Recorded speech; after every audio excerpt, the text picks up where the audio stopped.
नमस्कार, मेरा नाम ज्ञानेश्वर है और आप देख रहे हैं खबरों के पीछे। रोज रात 9 बजे एक नई कहानी लेकर हम आपके सामने हाजिर होते हैं। अपराध की दुनिया की कई कही अनकही कहानियों में से एक कहानी हम आपके साथ साझा करते हैं। साथ में देश के बहादुर पुलिस पदाधिकारियों की कथा भी सुनाते हैं। तो देखिए, खबरों के पीछे में अभी श्रृंखला चल रही है देश के सुपर कॉप केपीएस गिल की। वे अब हमारे बीच नहीं हैं, लेकिन उनकी यादें हैं। आज भी केपीएस गिल बेमिसाल हैं। तो केपीएस गिल सीरीज की आज स्टोरी नंबर 12 है और खबरों के पीछे का एपिसोड नंबर है 371। इसका मतलब यह हुआ कि केपीएस गिल की श्रृंखला शुरू हुई एपिसोड नंबर 360 से।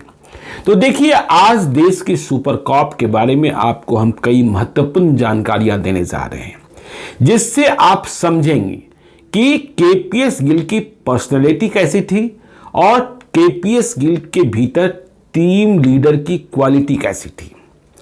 देखिए, यह जानिए, केपीएस गिल 1958 में आईपीएस बने, असम मेघालय कैडर मिला।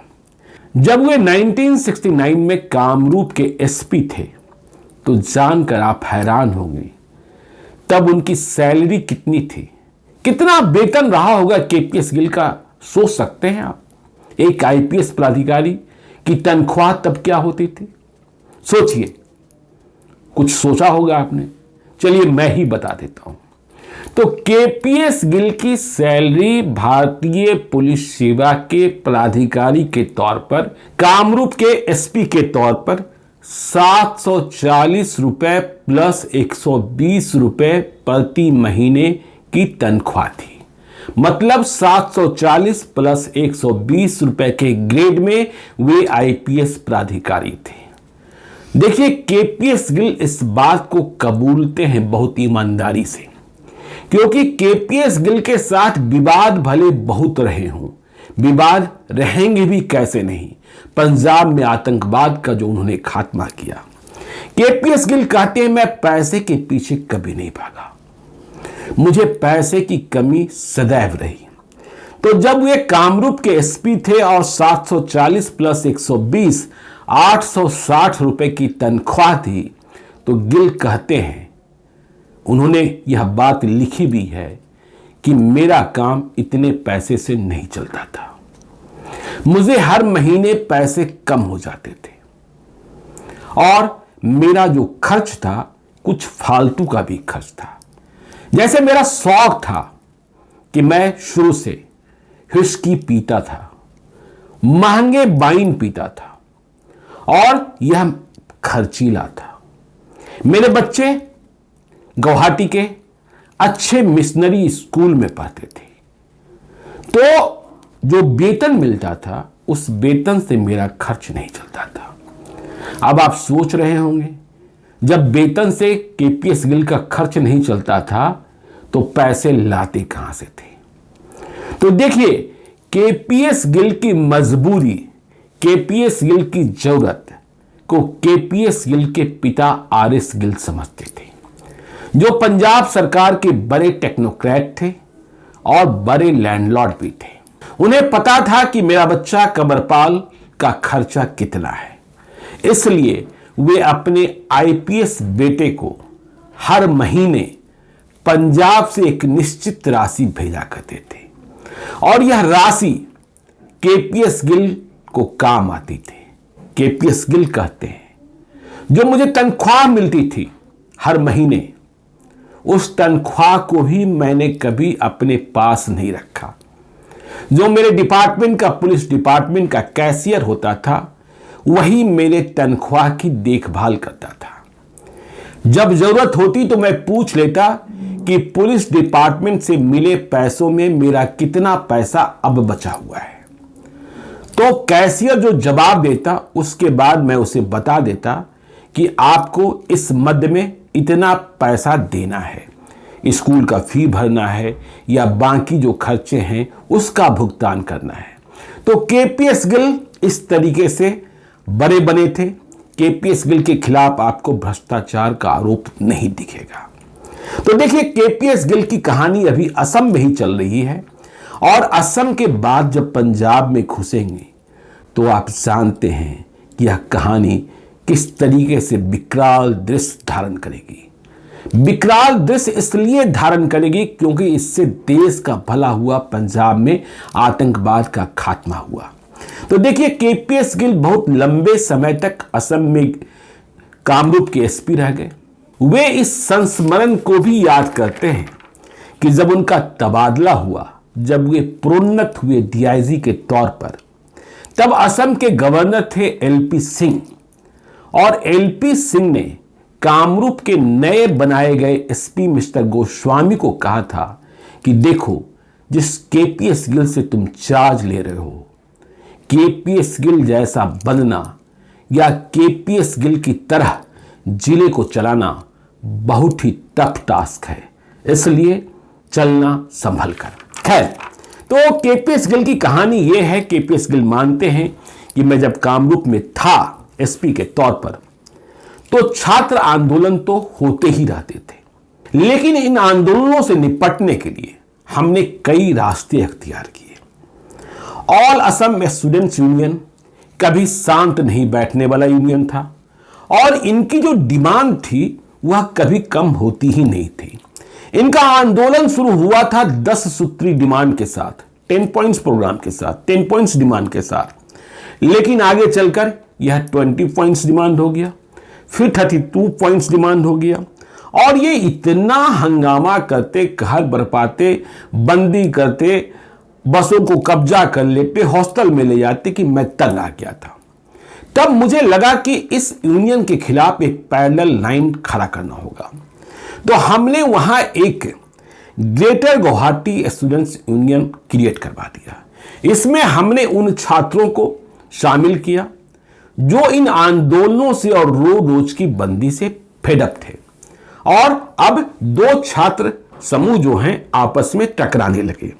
खैर, केपीएस गिल कहते हैं कि इसके बाद भी ऑल असम स्टूडेंट्स यूनियन बाज नहीं आ रहा था। तब मुझे लगा कि अब इन्हें ठीक से समझाना होगा, तो मैंने अपने अधीनस्थ को और मैंने स्वयं को भी तैयार कर लिया कि इन्हें जवाब लाठियों से देंगे और इनके साथ अब बल प्रयोग होगा। एक दिन इनकी ठीक से लानत मलानत हुई, सीआरपीएफ के साथ हमने इनकी ठुकाई की। खैर, तो इसके बाद भी क्या हुआ कि इन लोगों ने एक और हिंसक आंदोलन की तैयारी कर ली। केपीएस गिल कहते हैं कि मैंने इस दफे जिम्मा दिया अपने एडिशनल एसपी एसआर मेहरा को, और मैंने एडिशनल एसपी को साफ साफ कह दिया कि देखो, ईंट का जवाब पत्थर से देना, ये ऐसे नहीं मानेंगे। लाठी चार्ज करने में गुरेज मत करना, बस इतना ध्यान रखना कि कमर से ऊपर लाठी मत मारना, और यदि लाठी चार्ज से भी नहीं संभलेंगे तो फायर खोल देना, गोलियां चलाना शुरू कर देना। तो केपीएस गिल कहते हैं कि मैंने एडिशनल एसपी एसआर मेहरा को भेज दिया। चाईगांव पुलिस स्टेशन का मामला था। जब वे वहां पहुंचे, उनके साथ 2 कंपनी फोर्स थी। उन्होंने देखा कि आंदोलनकारी छात्रों ने थाने में तोड़फोड़ की है, आगजनी की है, और हमारे एसएचओ जो चाईगांव पुलिस स्टेशन के थे, उनके साथ जो घटनाएं प्रतिवेदित हुई है, उसके कारण उनके चेहरे से खून बाहर आ रहा है। तो बात गुस्से की थी।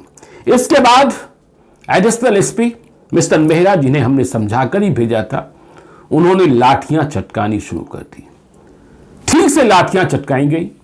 परिणाम यह हुआ कि बहुत सारे छात्र घायल हो गए, और जो आंदोलन वहां अखाड़ा बना हुआ था, वह अखाड़ा खाली हो गया। तो जो छात्र घायल हुए थे वे अस्पताल पहुंचाए गए। केपीएस गिल कहते हैं कि इसके बाद असम के होम मिनिस्टर को शिकायत की गई और कहा गया कि जो मिस्टर मेहरा हैं, जिन्हें मैंने डिप्यूट किया था, उन्होंने बहुत ही ब्रूटल तरीके से छात्रों को मारा है, इसलिए उनके खिलाफ कार्रवाई हो और उन्हें हटा दिया जाए। केपीएस गिल याद करते हैं कि होम मिनिस्टर का फोन मेरे पास भी आया और उन्होंने कहा कि मिस्टर मेहरा को वहां से हटाया जाना चाहिए। तो केपीएस गिल ने कहा कि पहले तो मैंने होम मिनिस्टर से बात की और मुझे समझ में आ गया कि जब मेरे पास फोन आया है तो एडिशनल एसपी के पास कितना अधिक दबाव होगा। तो मैंने सबसे पहले एडिशनल एसपी को ही फोन किया कि देखो परेशान मत होना, ऊपर क्या चल रहा है मुझे पता है, लेकिन तुमने जो किया है वह ठीक किया है, एंजॉय करो, मैं आ रहा हूं। तो केपीएस गिल ने कहा कि इसके बाद मैंने होम मिनिस्टर को फिर से फोन किया और होम मिनिस्टर से कहा कि सर आप क्या चाहते हैं? एक तरफ तो आप शांति चाहते हैं, दूसरी ओर आप यह चाहते हैं कि आंदोलनकारी और जो हमारे थानेदार को पीट रहा है, जो हमारे थाने को जला रहा है, उनके साथ भी कुछ न करें।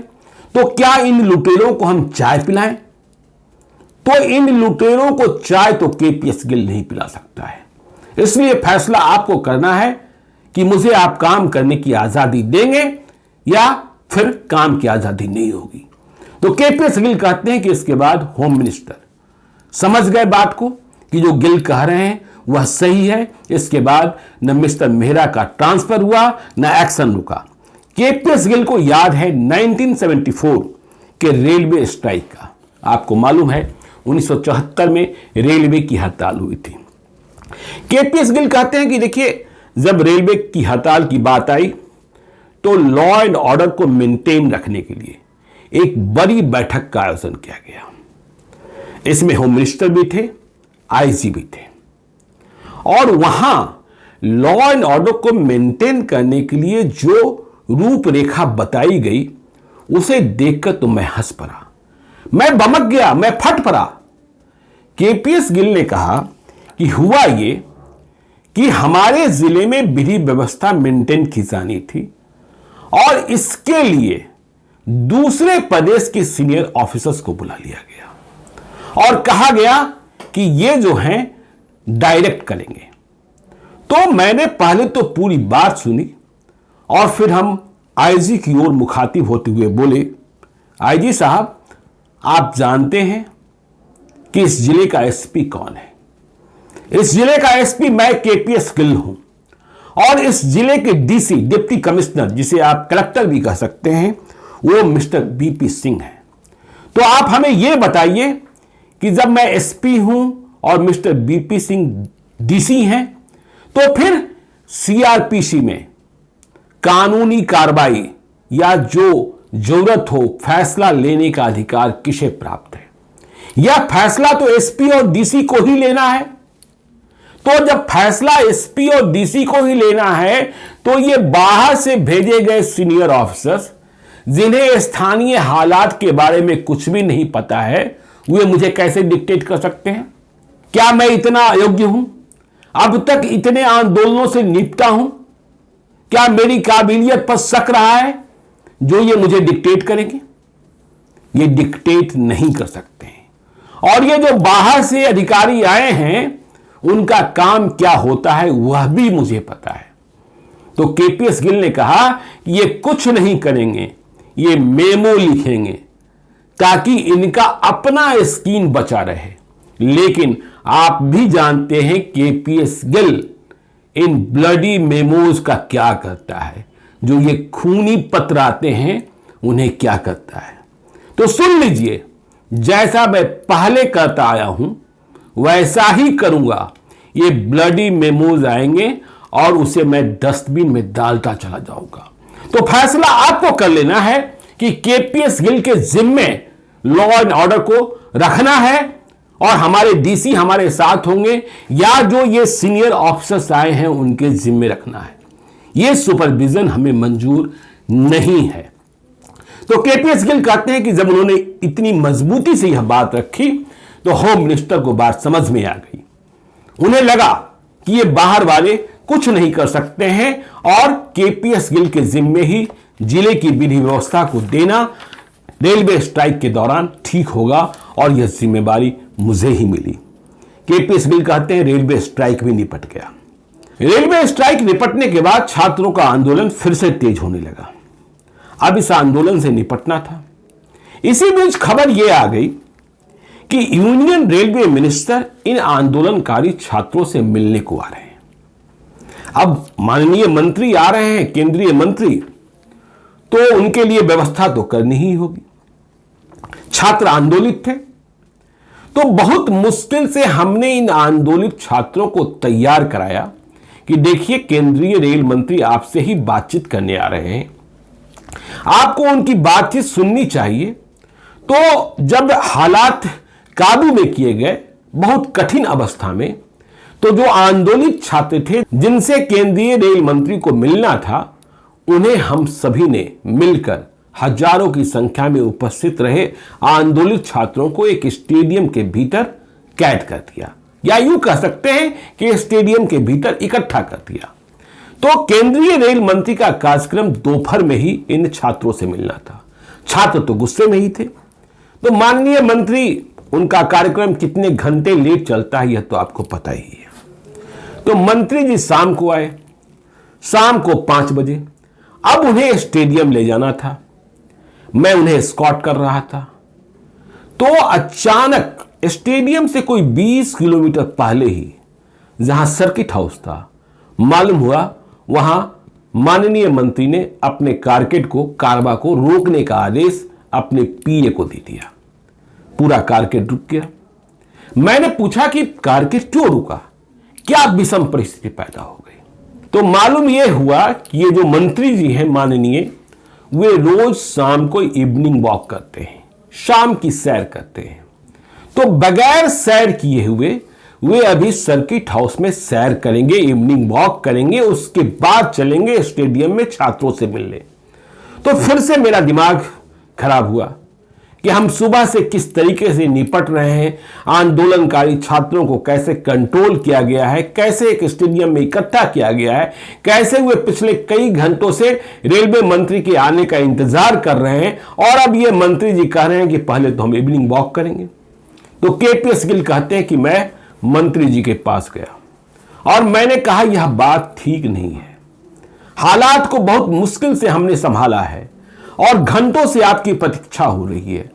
अब अपना समय आप इस इवनिंग वॉक में जाया करना चाहते हैं तो इससे हालात और खराब हो सकते हैं, हमारे लिए परिस्थितियां और विकट हो सकती है, इसलिए इवनिंग वॉक को टालिए और सीधे उन छात्रों से मिलने चलिए।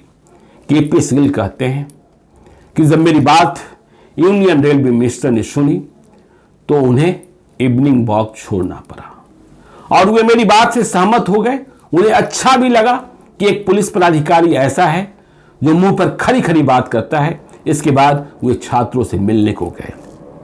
तो केपीएस गिल का जो यह लीडरशिप क्वालिटी है, आप समझ सकते हैं कि वे किस तरीके से अपने को डेवलप किए थे, अपने को तैयार किए थे। देखिए, मैं जब केपीएस गिल की स्टोरी को पढ़ता हूं, समझता हूं और केपीएस गिल की लीडरशिप क्वालिटी को समझता हूं, तो यह बात सामने आती है, कुछ गुण तो कुछ क्वालिटी तो साफ साफ दिखाई पड़ती है। जैसे केपीएस गिल की पूरी कहानी जो आगे भी आने वाली है को पढ़ते हुए हमने यह समझा, जानते हुए हमने यह जाना कि वे हमेशा फ्रंट से लीड करते थे, पीछे से नहीं। मोर्चे पर अग्रिम योद्धा थे। दूसरी बात, उन्होंने अपने डिपार्टमेंट में, अपने सबऑर्डिनेट्स में हिरार्की बहाल रखी और बहाल रखना जानते थे, ताकि जिसे जो काम करना है वह काम करे, वह किसी किनारे से भागने की कोशिश न करे। तो वे ड्यूटी के प्रति अपने सबऑर्डिनेट्स को रिस्पॉन्सिबल बनाते थे। तीसरी बात, उन्होंने सदैव अपनी टीम को समझाया, खुद भी समझे। वे कहा करते थे कि यदि आप पुलिस की जॉब में आए हैं तो आप मान लीजिए कि आपकी ड्यूटी 24 घंटे की है। यह कतई मत सोचिए कि 5 घंटे, 7 घंटे, 8 घंटे के बाद आपकी ड्यूटी खत्म हो जाती है, आपको कोई वीकली रेस्ट मिलना है या आपको परिवार के लिए एक निश्चित समय देना ही देना है। कोई निश्चित समय नहीं है। हालात किस समय आपको कहां ड्यूटी पर ले जाएगा आप नहीं जानते हैं, इसलिए आपको 24 घंटे मुस्तैद रहना होता है। केपीएस गिल कहते हैं कि इस आदत को बनाए रखने के लिए अपने जो सबऑर्डिनेट्स थे वे कभी दिन में, कभी रात में, कभी अहले सुबह फोन कर दिया करते थे और पूछ दिया करते थे कि अच्छा ये बताओ इसमें क्या डेवलपमेंट है। तो इसका परिणाम ये होता था कि सबऑर्डिनेट्स जानते थे कि किसी भी केस के डेवलपमेंट के बारे में या कोई भी सूचना के बारे में हमारे एसपी मिस्टर केपीएस गिल कभी भी फोन कर अद्यतन जानकारी ले सकते हैं, इसलिए वे अपडेट रहते थे। आगे बात, केपीएस गिल ने हमेशा, मैं उनकी पुलिसिंग को पढ़ रहा था, देखिए क्राइम होने के बाद डिटेक्शन ऑफ क्राइम सेकेंडरी काम है। केपीएस गिल की यदि पुलिसिंग को समझेंगे तो उन्होंने हमेशा प्रिवेंशन पर, अपराध रोकने के लिए पहले से किए गए उपायों पर ज्यादा ध्यान दिया है, और यदि आप ऐसा करते हैं तो आपको सफलता मिलती है। तो प्रिवेंशन के लिए क्या करना होता है? अंडरवर्ल्ड में खौफ पैदा करना होता है, आपको लगातार अलर्ट मोड में रहना पड़ता है। फिर वे अपने अधीनस्थ को, अपने सबऑर्डिनेट्स को यह समझाया करते थे कि देखो जब तुम्हारी ड्यूटी लगी है, हालात तुम्हें कह रहे हैं कि यह करना है, तो तुम्हें एक्शन लेना है। पूछने में समय जाया नहीं करना है, क्योंकि पूछने में समय जाया करोगे तो कंफ्यूजन्स बढ़ेंगे और हालात खराब होंगे।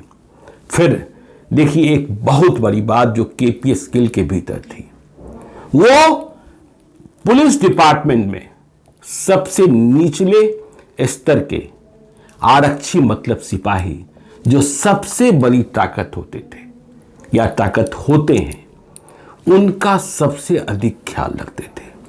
क्योंकि केपीएस गिल को पता था कि सबसे अधिक ड्यूटी उन्हें ही करनी होती है। तो केपीएस गिल ने हमेशा इस बात का ध्यान रखा कि जो हमारा आरक्षी बल है, सिपाही हैं, वे हमेशा खुश और सलामत रहें। उनके लिए जो हाउसिंग फैसिलिटीज है वह बिल्कुल अच्छे क्वालिटी का हो और बेवजह कोई उसे परेशान न करे। देखिए इंटेलिजेंस रिपोर्ट और इंटेलिजेंस नेटवर्क के प्रति केपीएस गिल बहुत ही चौकस थे। इस पर एक्शन लेना, इंटेलिजेंस नेटवर्क को तैयार करना, मतलब मुखबिरों का जाल बनाना, यह केपीएस गिल की प्रायोरिटी थी। ठीक इसी प्रकार केपीएस गिल की पूरी जिंदगी को देख लीजिए, वे मौका इबादत पर पहुंचने में देरी नहीं करते थे। इस बात का इंतजार नहीं करते थे कि कौन पहुंचा कौन नहीं पहुंचा। यदि वे बिल्कुल करीब हैं और वहां उनका पहुंचना जायज है, तुरंत जरूरी है, तो वे बगैर किसी बात की परवाह किए सबसे पहले पहुंचते थे। यह हम असम के एसपी के रूप में, आगे डीआईजी की कहानी आएगी, आगे पंजाब की कहानी आएगी, लेकिन एसपी के तौर पर हम देख रहे हैं आज के एसपीज की तरह नहीं है जो शाम के 6 बजे के बाद घर ढुकवा होते हैं। और देखिए जब बहुत तनाव हो तब भी फुर्सत के कुछ पल निकालकर वे अपने सबऑर्डिनेट्स के साथ चेस खेल लेते थे, कविता पाठ कर लेते थे, शेरो शायरी सुना देते थे, मजाक कर लेते थे। तो ये केपीएस गिल का कैरेक्टर है जो उन्हें इतना बड़ा बनाता है। केपीएस गिल की कहानी आगे आने वाली और भी बहुत ज्यादा रोमांचक है, तो आप बने रहिए केपीएस गिल की सीरीज में। यदि अब तक आपने हमारे यूट्यूब चैनल खबरों के पीछे को सब्सक्राइब नहीं किया है तो जरूर कर लीजिएगा, और यदि इस वीडियो को फेसबुक पेज के माध्यम से देख रहे हैं तो पेज को लाइक कीजिएगा। एक और अनुरोध कि यदि आप मुझसे कोई कहानी सुनना चाहते हैं, मुझे कोई कहानी बताना चाहते हैं, कोई भूल सुधार चाहते हैं या सीधे तौर पर संपर्क करना चाहते हैं, तो आप हमें gyaneswarlive@gmail.com पर मेल कर सकते हैं। बस इसका ख्याल रखिएगा कि यदि कोई विशेष कहानी सुनाने को कह रहे हैं तो उस कहानी मतलब वारदात की तारीख, साल, स्थान का पता है तो हमें जरूर बताइए। हम अपनी डायरी के पन्नों में तलाशेंगे। यदि कहानी डायरी में नहीं मिली तो रिसर्च टीम को कहेंगे। आप जब सुझाव देते हैं तो हम उस पर नजर रखते हैं। मेल करते वक्त आप अपना नंबर भी लिखकर भेज सकते हैं। जरूरत होने पर हम आपसे बातचीत करेंगे। आपकी पहचान को हम तब तक गोपनीय रखते हैं जब तक आपसे अनुमति न प्राप्त कर लें। तो आज के लिए इतना ही, हमें दीजिए इजाजत। मिलते हैं कल रात 9 बजे। बहुत बहुत धन्यवाद।